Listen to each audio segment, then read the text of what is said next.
కాంట్రవర్సీలకు మారుపేరైన మంచువారి ఇంట్లో ఆదివారం జరిగిన విషయాన్ని గురించి టాలీవుడ్ ఇండస్ట్రీ అంతా మాట్లాడుకున్నారు.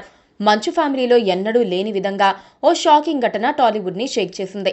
మంచు మోహన్ బాబు, ఆయన చిన్న కుమారుడు మంచు మనోజ్ల మధ్య గొడవ జరిగిందని, మోహన్ బాబు అనుచరులతో మనోజ్ పై దాడి చేయించారనేలా వార్తలు వైరల్ అయ్యాయి.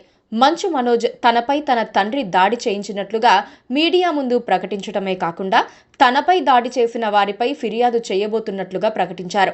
మరోవైపు మంచు మనోజ్ నుండి 100కు కాల్ వచ్చినట్లుగా పోలీసులు కూడా ధృవీకరించినట్లుగా వార్తలొచ్చాయి. దీంతో మంచు ఫ్యామిలీలో గొడవ నిజమే అనేది క్లారిటీ వచ్చేసింది.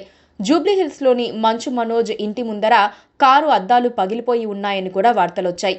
అయితే ఇక్కడ మంచు మనోజ్ హడావిడి చేస్తున్నాడు తప్పితే మోహన్ బాబు నుండి కానీ ఇతర కుటుంబ సభ్యుల నుండి కానీ ఎలాంటి స్పందన కనిపించలేదు. పైగా ఈ సమయంలో ట్విట్టర్ ఎక్స్లో ఆయన చేసిన పోస్ట్ చూస్తే ఆయన అసలు ఈ విషయాన్ని పట్టించుకున్నట్టే కనిపించలేదు.